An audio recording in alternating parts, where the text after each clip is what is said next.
It's Shelter from Oblivion. Starring Matt, Andy, AI Lisa, and my pet monster.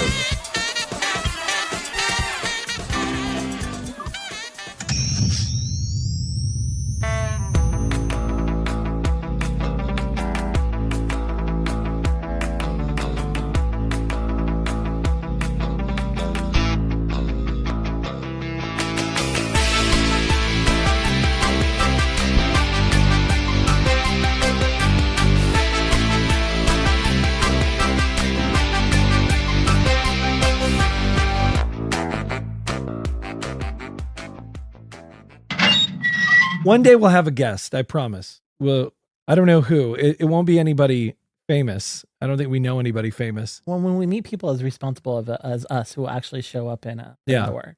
You know what bothers me is when I see podcasts who, like, even in their early episodes, like, have guests on that are like from other podcasts. Yeah. You know what I mean?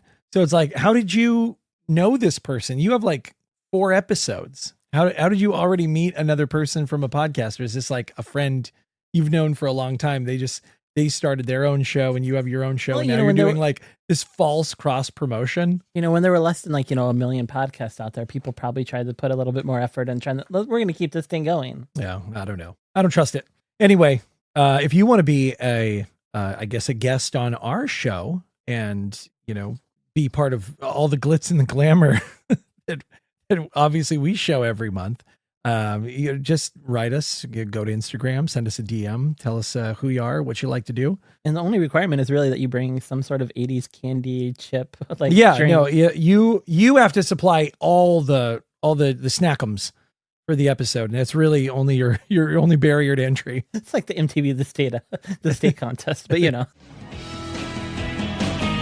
The table is set for MTV's Contest of the Decade. Lunch with the State. You can have lunch with MTV's coolest comedy group in person. This may be the easiest contest in the history of MTV. We pick the restaurant. We pick the day. All you do is agree to pay the full cost of a meal plus drinks for yourself and the 11 members of the State. So we are back here in the shelter, everyone. I'm Matt. I'm Andy. And I'm Lisa. Boy, have these bozos cooked up a real snorefest of an episode for you today. And we have been laboring so hard on the shows that are coming up very soon. The show that we're about to do, and then another show coming down the road. We are huge fans of sketch comedy. Always have been. And recently, Andy and I have gone back and forth about the SNL 50. In February, SNL had its 50th anniversary. And everyone's talking about it. A lot of people are probably doing shows on SNL. And 50 years, that's a lot to cover. But we thought it might be interesting to cover people who tried out for SNL. You've all seen the audition tapes. Right, but then never made it. Or even more interesting to add on, the people who did get on the show, but they themselves decided to reject the show and go other places where they could do their type of comedy that wasn't really jiving with SNL at the time. The shows and the movies that came out of these people's careers after they either didn't get onto Saturday Night Live or rejected Saturday Night Live, that's what we grew up on. And so it's interesting to see the great stuff that came out of these people's careers despite not getting on this show. Yeah, and because there's so many people, 50 years, a lot of people have almost everybody in comedy has auditioned for the show. We're just narrowing it down to people who auditioned for the show or were on the show and left to go to other sketch comedy groups. Sketch comedy from the early 80s all the way to like maybe the 2010s was probably some of the best television, that's ever been made. We have a pretty big friend group we enjoy comedy. We enjoy sketch comedy. And so we've kind of internalized a lot of these shows, sketches, and we still recall them. I mean, even now, like 25 years later, it's not surprising to have somebody do like something from the State. What you're seeing is not a reenactment. This is my real family, and they're actually drowning in my pool. I'd like to save them, but I've just eaten, and I know that I have to wait 45 minutes before I go swimming. 45 minutes.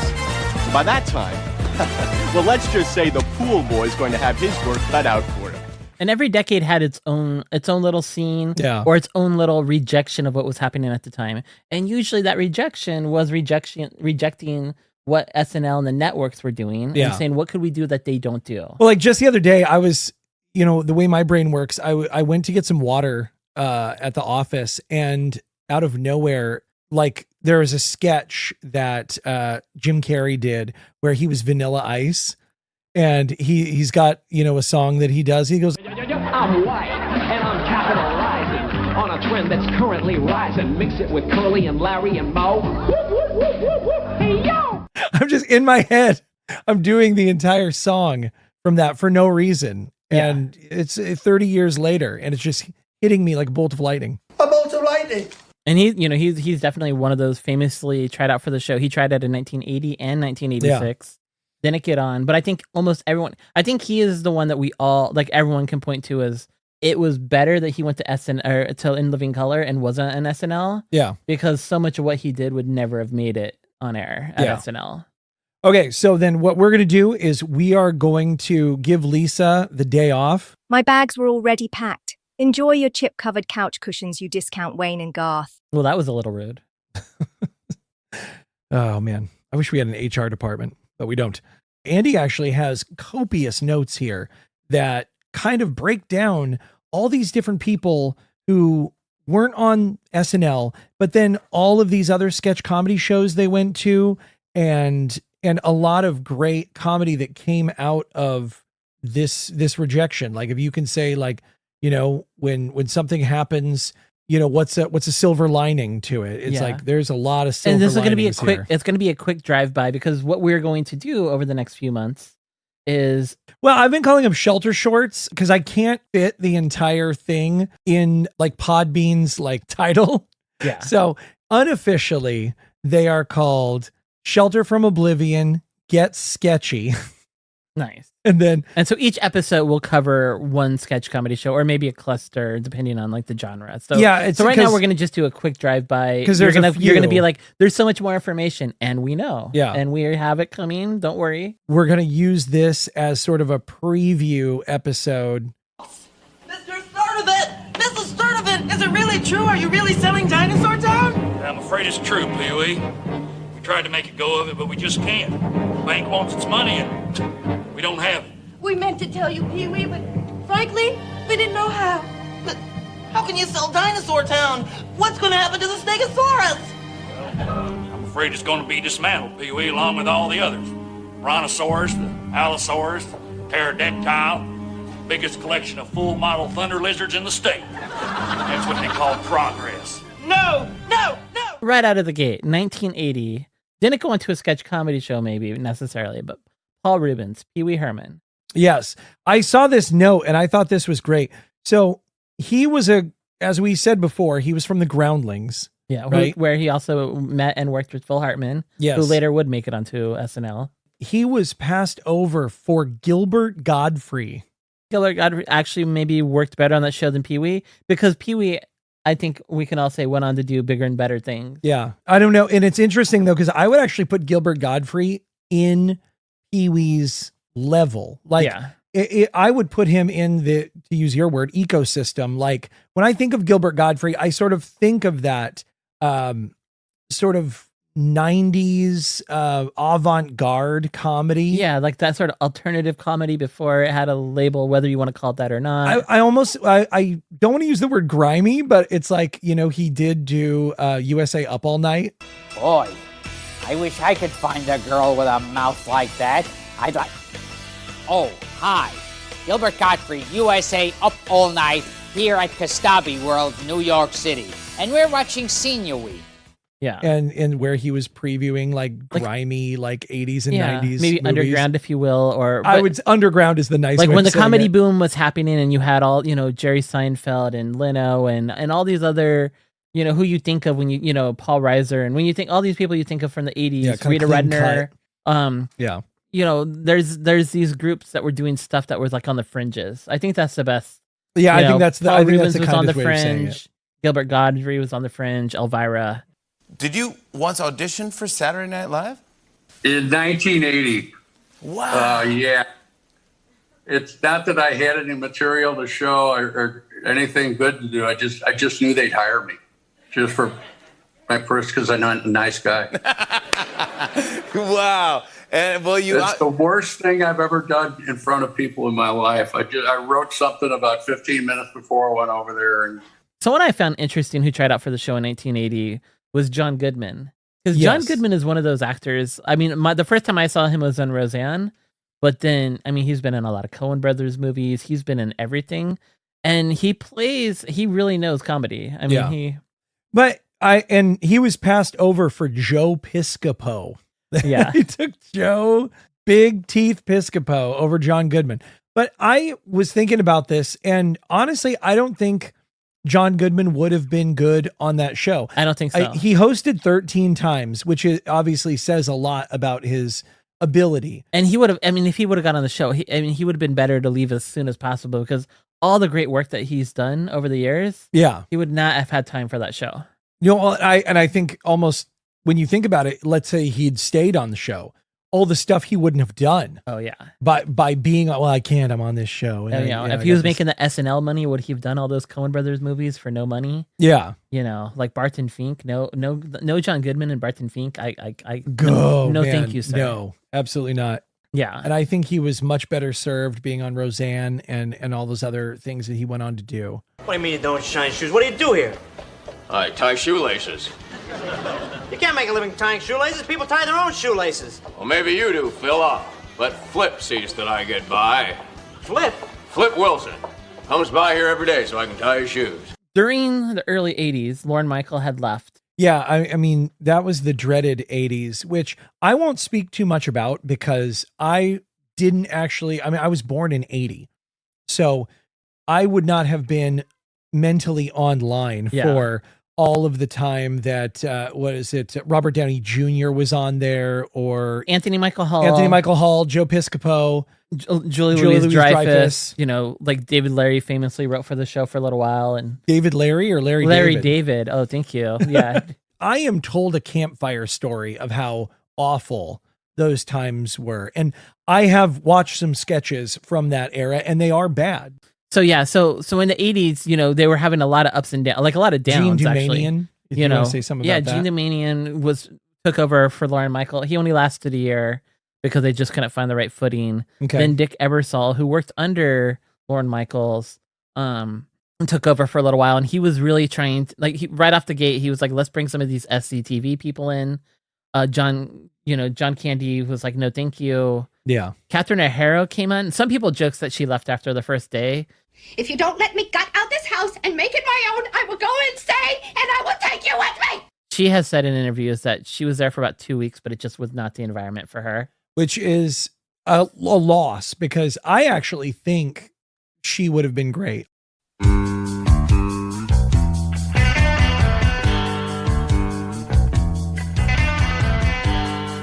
You know, all the kids in the halls, they all had auditioned for this show.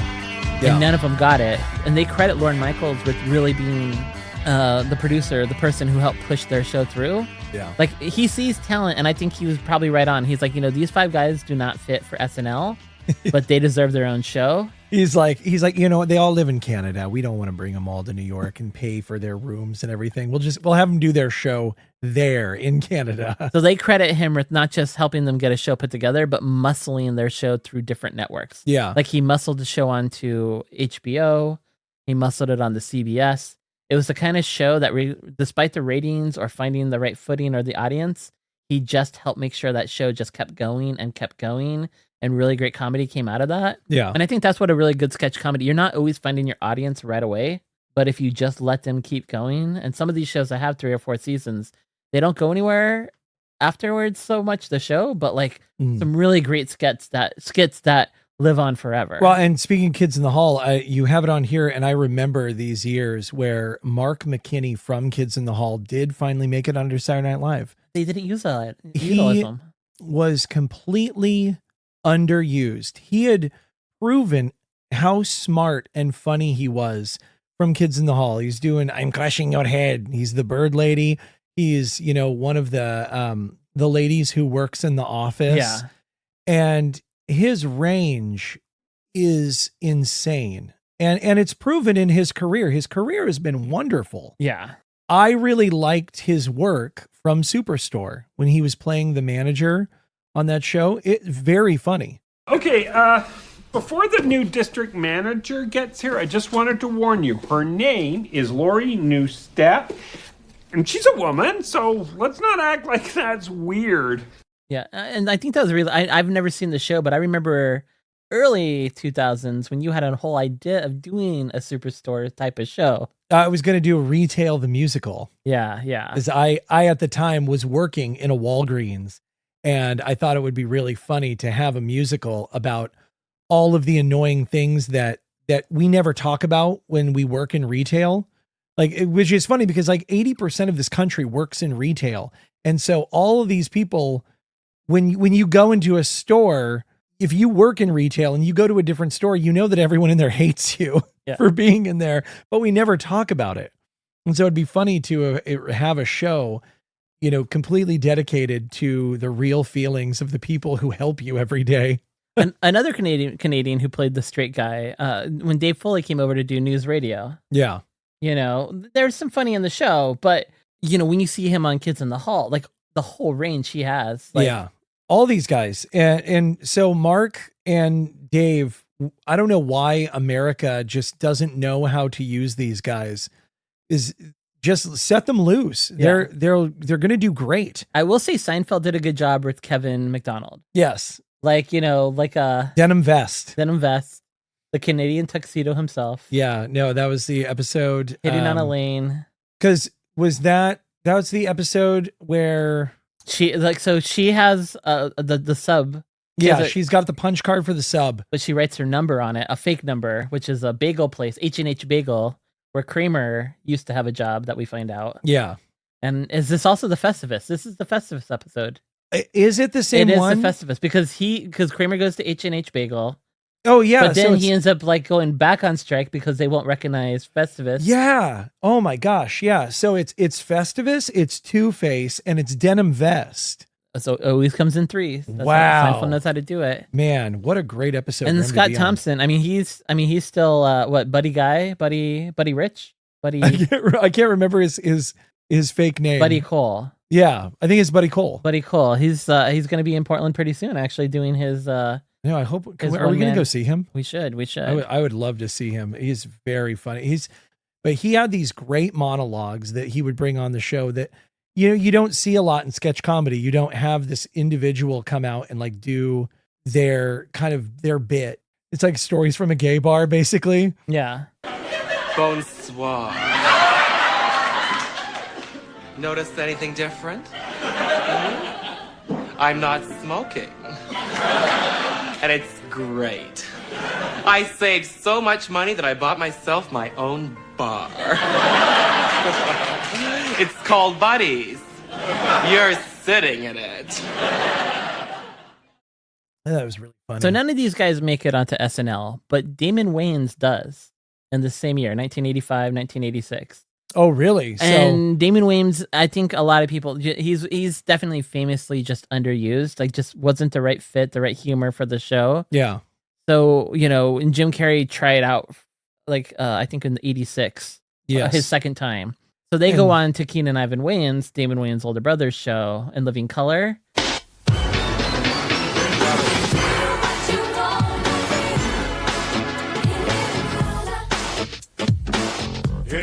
And comedy changed forever. Yeah. That was a moment in time where, sketch comedy and comedy in general started taking a whole new path. Things that weren't able to be done before or that you didn't really think about. Because if SNL wasn't ready for prime time, and I sometimes joke that they go up and down. Sometimes they weren't ready for prime time. Sometimes they're kind of they just had just the right show for your parents who like Jay Leno, but couldn't have them on the weekend. Yeah. In Living Color challenged primetime. They were on primetime. Yeah, they were on primetime, but they were also on sort of a black sheep network Yeah. A newer kid on the block. The fourth network. They were on the show. Well, they were on the network that was challenging the American sort of dream. And we're talking Fox, as Bob Odenkirk has famously called the Desperate Network. Yeah. They were so desperate to kind of be in with the big three that they just went to complete opposite direction to get your attention. Yeah, and it seemed to work for them because obviously, they probably had as many successes Between the as Simpsons, failures. yeah, to be between the honest. Simpsons But and yeah, Living so Color. they had the Simpsons, a cartoon that went against the nuclear family. Even though they were a nuclear family, it's like, well, the husband's adult, the mom doesn't know what's going on, the kids, he says, eat my shorts. And then you've got the other show that's the miserable dad, with his two ungrateful kids, his terrible wife, who he says to their face, I hate you, I don't like you. Yeah. And that had never really been done in television before. And so in Living Color, really, they just took it all the way. Yeah. You could slip on a banana peel and fall on your butt.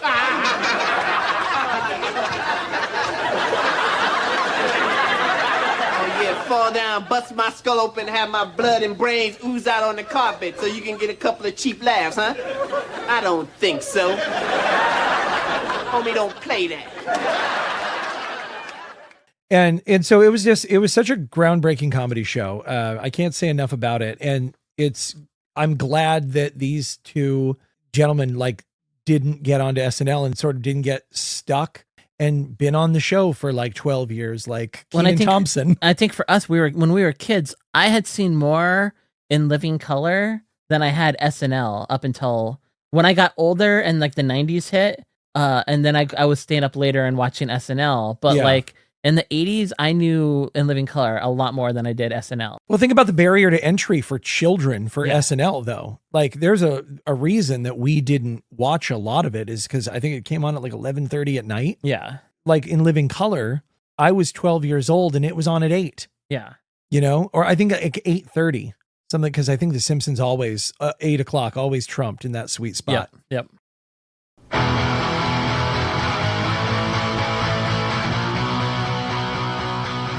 Fox again, right out. They bring us a Ben Stiller show.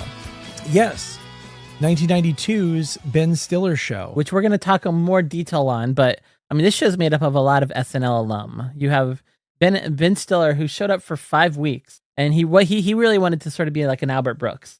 He wanted to just make short films, play them on the network. When they told him he had to be one of the cast members, for him, he was like, I don't really want to do live theater. I don't want to do live comedy.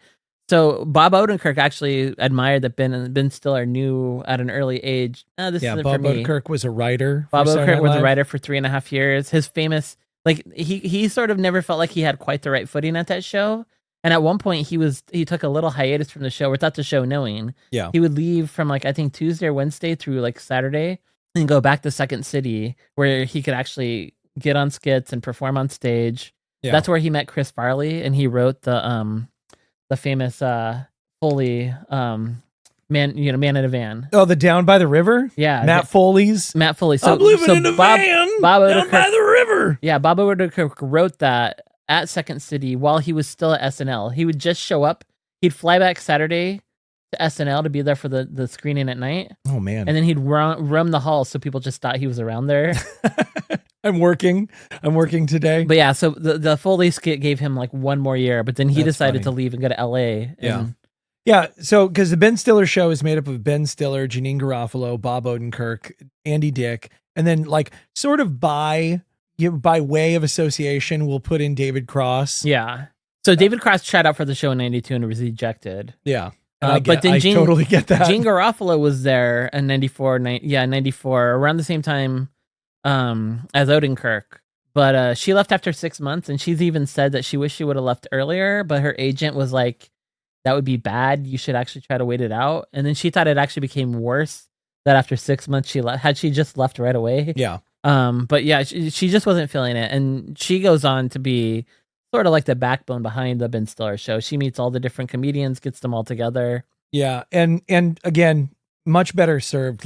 This group of people, even though their show didn't last, and there's various reasons why, this was almost like lightning in a bottle. I'll throw in Andy Dick in there, who also got turned down by SNL. Even him on this show is controlled. Yeah. And has these bumpers on him that actually allow his talent to come out. I wouldn't say that Andy Dick's untalented. I would never say that. But there was he is sometimes his worst enemy, though. Oh, of course. Oh, yes.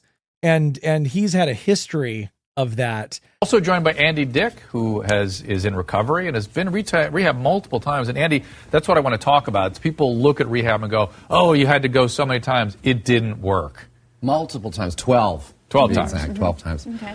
Proud of it. Look, getting sober is easy. I've done it 1,000 times. But he's pure gold on the Ben Stiller show. Like, they really know how to use him. And he knows seems how to, like, focused. He seems to punches like it the up. material. Yeah.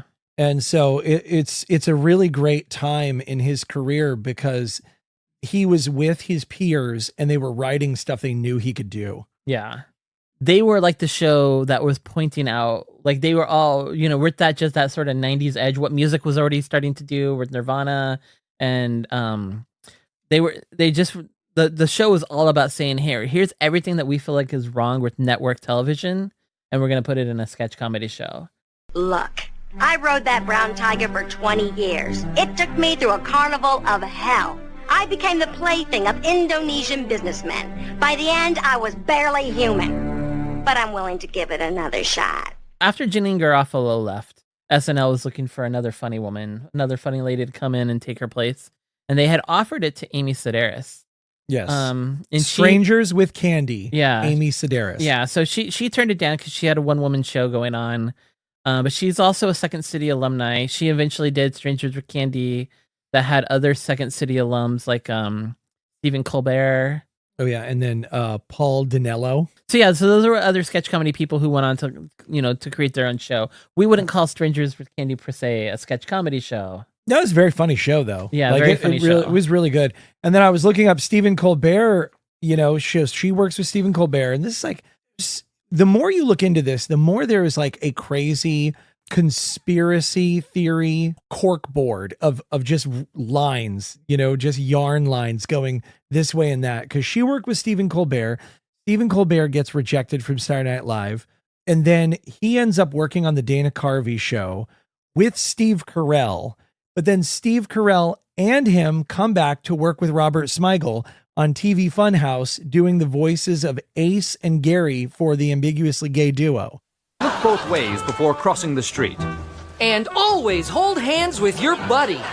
The buddy system should be used in all potentially unsafe situations, like swimming, bike riding, and showering. It all comes back around. Everything spider webs back around. It's like, this person and this person. So it's like, there are multiple people who didn't get on Saturday Night Live proper, but then end up getting pulled back into projects because they know people who are on there. Yeah, it's almost, you have to think that for people who are ejected from SNL, it's like their own little like club. Like if you're meeting other comedians, I was rejected from that also. It gives you like a launching pad with each other. Yeah. So somebody who ended up auditioning and then not getting it, who I thought was really interesting, because I wouldn't assume that she's a sketch comedy person, is Jennifer Aniston. And you said you saw her on a show. Yeah. So Jennifer Aniston ended up making it on a comedy show, and it was on Fox's The Edge.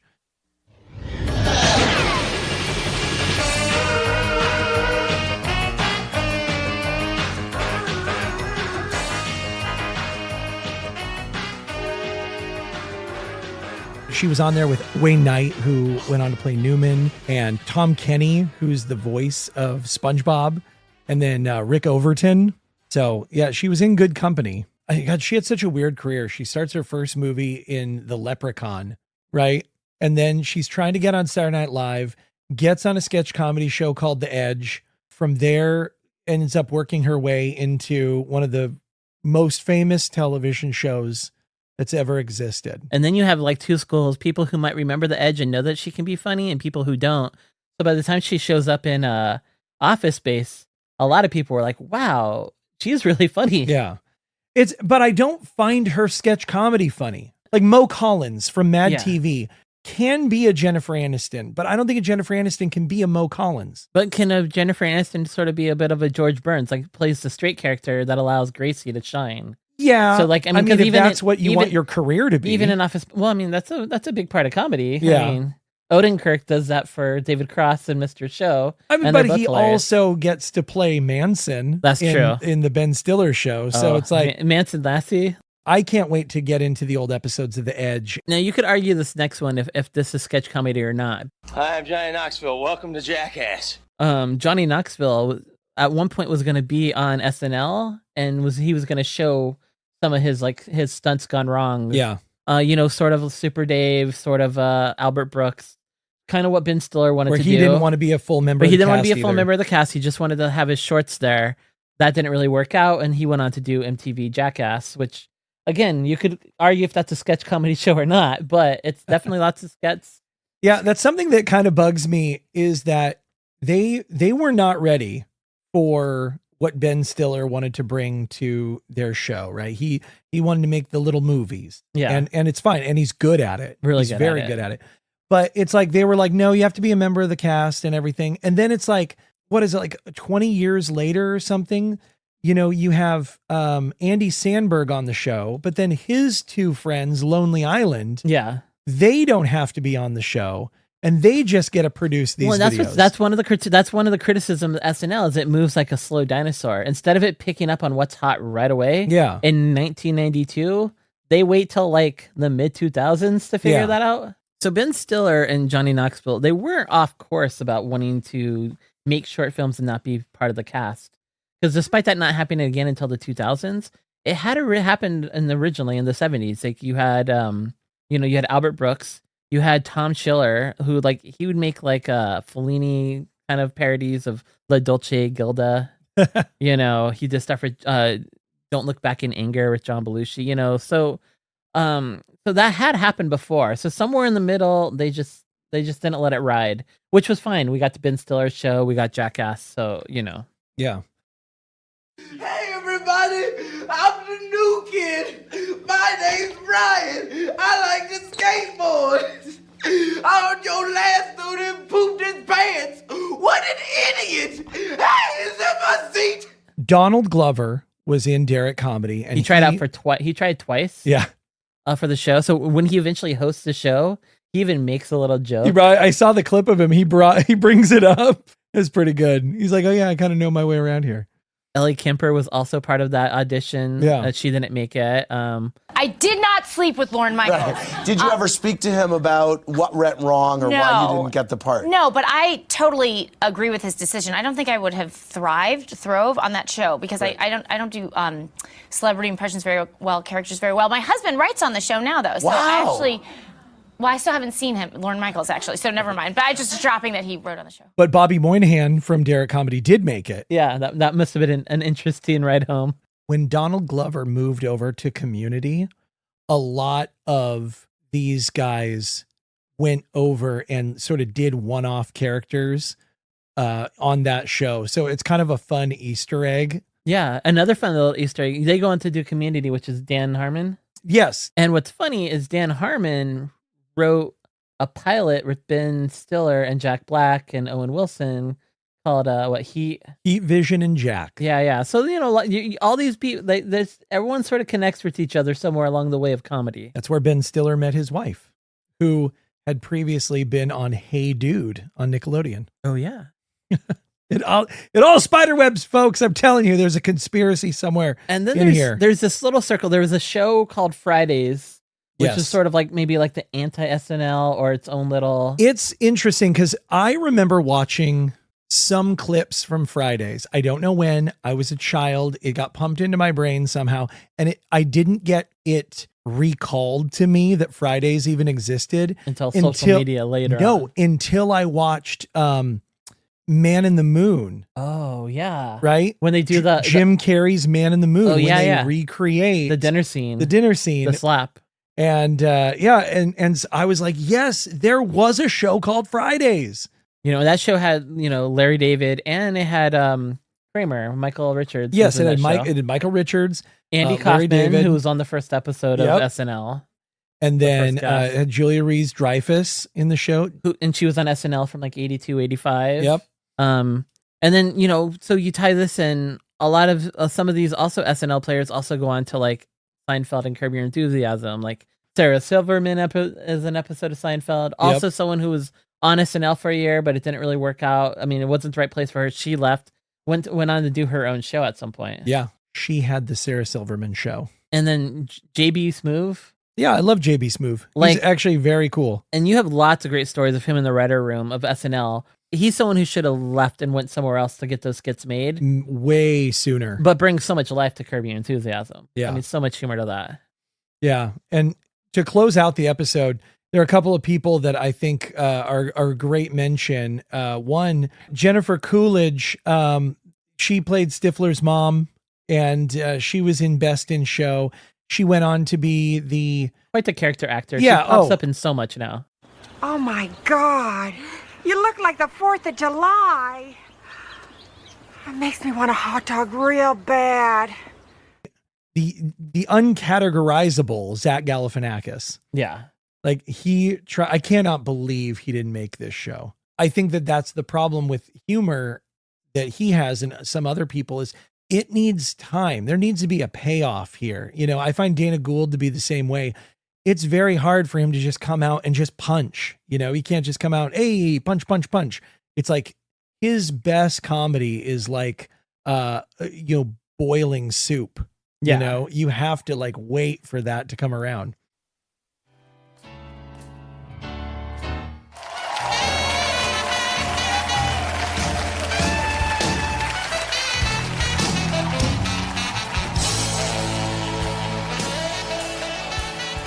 Now, that's the thing is I think the takeaway from almost all of this is that these were good rejections. Like these things were good. I don't think anything was lost. I think SNL is sort of the Midwest litmus test for humor. Like it's kind of transitioned a little bit in the last like probably decade. Its comedy was sort of criticized by, the people who are in like the more underground comedy realm.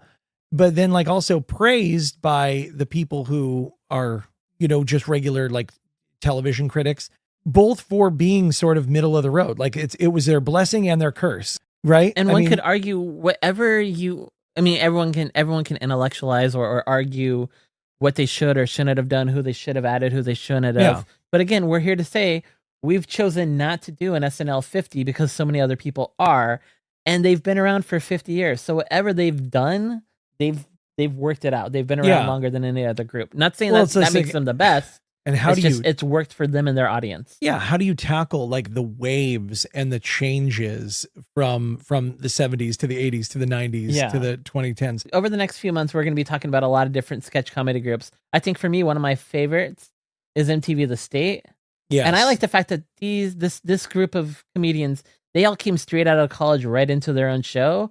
So I don't think any of them even had hopes of going to SNL. Like they were I think the epitome for them of just that young college cool that they just went straight into like, we're going to do our own thing. Yeah. I'm also excited to talk about The State. That was a show that I think honestly guided some of the way I grew up. Yeah.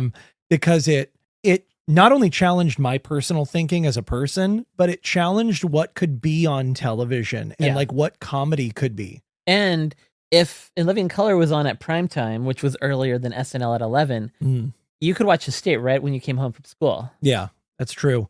But yeah, I hope to uncover a lot of stuff that people want to go look at. Like, we're kind of building a list, but I had forgotten about the Tracy Ullman show. Oh, yeah. Which again brought us to Simpsons. Yeah, exactly. Which preceded, In Living Color, which preceded the Ben Stiller show. And she always had that great mix of what's funny in America with some of that British humor. Hopefully you'll tune in and enjoy the rest of these shows with us. We're going to pick something at random and give you lots of behind the scene information and on how it came together. Hopefully we don't make the shows about the sketch comedy super boring. What I hope we do is we just inspire, because for us, it's been fun to go back and watch a lot of sketch comedy that I haven't watched in a long time. Yeah. And I just hope it does the same for you, that you just go back and and rewatch. And so much of it is so much easier to find than it used to be. Yes. You used to have to drag down like a VHS or a DVD. I won't name places, but they rhyme with Internet Archive. But then, so I've really enjoyed that, like going back into the archives and watching old shows and seeing just how funny they still are. Yeah. So, yeah, keep an eye out, and we'll have some new episodes coming. You know, Grandpa and Grandpa over here will talk about the olden days. Yeah, but yeah, just comment some of the groups you'd like us to tackle. Yeah, I mean, I think we have a pretty good list, but if you're hearing this and you can think of a sketch comedy show that you just loved when you were younger, or you think is like, oh, this only had like one season, or this only had like 6 episodes, let us know. You can hit us up on Instagram at shelter.from.oblivion. And you can also find us on Facebook. And those are the places where you can DM us and tell us about the shows that you definitely want to hear about. And yeah, we can't wait to hear from you. Okay, bye.